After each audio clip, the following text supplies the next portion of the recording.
Ooh, the top 5. We have made it to the top 5 of 2024, and this was by far the hardest top 5 for me to ever lock in since I started doing these lists in 2021. This game and every other game we talked about from here on out at some point was my number 1 or was very close to toppling my current number 1. I'm very excited to talk about one of the 2 remaining very large RPGs left on this list, Final Fantasy VII Rebirth. I started this year by preparing for this incredible game and finally playing the first entry in the new Final Fantasy VII Saga remake. I started it briefly in 2023 but stopped because of how loaded last year was with games. But I knew I had to finish it before Rebirth came out, and I am so glad I made the move to do so. Remake was an incredible 50-hour experience, and I even found a copy of Crisis Core to get as much of FF7 as I could outside the original game, which I plan on playing after the final remake Part 3 comes out. This game picks up right after the events of Remake, where you get out of Midgar. I don't know how far into Final Fantasy VII proper, like percentage-wise, Rebirth goes up to, but if you know anything about the lore and story of Final Fantasy VII, it gets up to that moment. The story moments of this game are huge and bombastic, but honestly the real charm of this game lies in the small moments and the little storylines that really get blown out in a great way because of how this is one game being made into 3. Let's start with the format changes from Rebirth and Remake. Remake is a fairly linear game with a few areas that open up with a few extra side quests to do. Rebirth is the exact opposite of that. I call it an open zone game similar to God of War, my preferred format over fully open world. I'll dive into some of the specific side activities later, but in general, you have your towers to find, enemy groups to defeat, classic side quests, and items to find on the map. My one gripe of the game can be brought up here. This game took me almost exactly 100 hours to do nearly everything in it outside of a few insanely difficult side quests, and it could have been maybe 80 hours long and been better for it. In hindsight, I don't think about that issue much, but in the moment, I was feeling it by the end. That's almost entirely because when you think you've done all the side quests and you're coming up on the final chapter or 2 of the game, all of a sudden something happens where they open up side quests in every area you've been again, just like 1 or 2 more. And I just remember thinking, are they really doing this right now? Like, I thought I got out of these. But overall, they are 99% of the time very fun to play. But yeah, pacing of those side quests kind of got me at the end a little bit. The combat in this game builds off what Remake did in the best ways.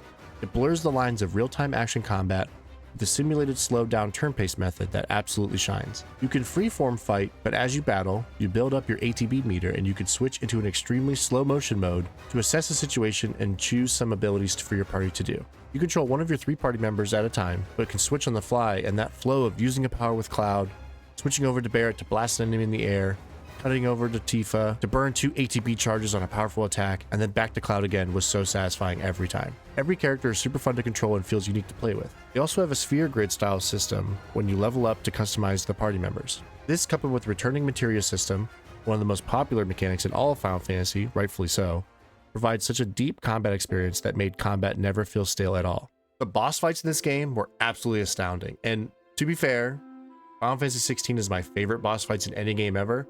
They're not as good as those, but that cannot be the bar. Rebirth's boss fights are top notch as well. There are so many moments that, from my understanding, take a very random spawn that could appear in the original game into an amazing and heart-pounding encounter that the game almost has no right or reason to go so hard on, but they did.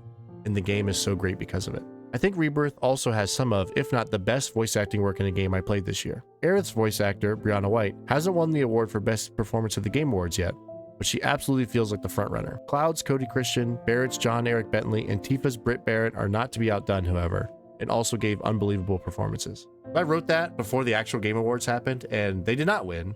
It went to, I cannot remember her name, I'm so sorry, but the voice actress from Hellblade 2. She won it for Hellblade 1. Maybe some stiff competition there, a little salty about it, but congrats to Hellblade 2. But Rebirth's voice acting as a whole, incredible this year. Rebirth has made the wildest collection of minigames and extra side games that I've ever seen in a game. There are so many games within this one game. You have the Lane Battler, Fort Condor, that is a ton of fun. You have Chocobo Races, a slightly less fun but still entertaining bot battler game called Gears and Gambit, and you can play the piano. There's a spaceship shooter game in the Gold Saucer called Galactic Saviors. So many are too countless to name or even remember without a list. But the absolute cream of the crop for Final Fantasy VII Rebirth minigames, Queen's Blood. Queen's Blood is an awesome card game that took the gaming world by storm, similar to how The Witcher 3's Gwent did, which became its own standalone game eventually. Without getting into the nuances of it, it is basically a card placement game where you're trying to win rows on the battlefield. If you have 8 power in a row and the NPC you're playing has 6, you get 8 points and they get 0. You have to win the row, and it's all or nothing points wise. Some cards are just super powerful Others debuff enemy cards, some buff your cards, and there is a mana-like resource based on adjacent spaces to the cards. So to play a 3-cost cards, you need at least 3 gems worth pointing to that space from your other cards to play them there. My strategy was always to try to rush ahead and lock in spots, limiting where the enemy can play cards, and then filling in my back lines. It's just a blast, and every time you beat someone, you get more cards to add to your deck to build a new strategy around. It has a bit of a learning curve, but most good card games do, honestly. The concept is simple, but it's difficult to master, and finishing the full story of Queen's Blood and Rebirth was one of my favorite parts of the game. I mentioned that this game ends with that iconic moment, and much like the rest of these games, Rebirth apparently isn't just a 1-to-1 remake stretched out to be 3 games. There's some debate about what exactly happened at the end of this game and what it all means, which made it so fun to be part of the discourse surrounding it. Shout out to the MinMax channel as always. Ben Hansen and his friends over there did a Deepest Dive, one of their series where they just go super in depth on one game that came out. I believe it was 4 parts long, 15-16 hours of them just talking about the game. Really great listen/watch if they're on YouTube as well. Go check that out if you play this game, because I learned a lot about what the heck was going on from them. At the end of the day, this game did feel like the middle portion of a full story, because it is. I think that's part of why it ended up behind the other massive RPG I played this year. But make no mistake, I don't know if we will ever see a video game like Rebirth or this FF7 remake trilogy ever again.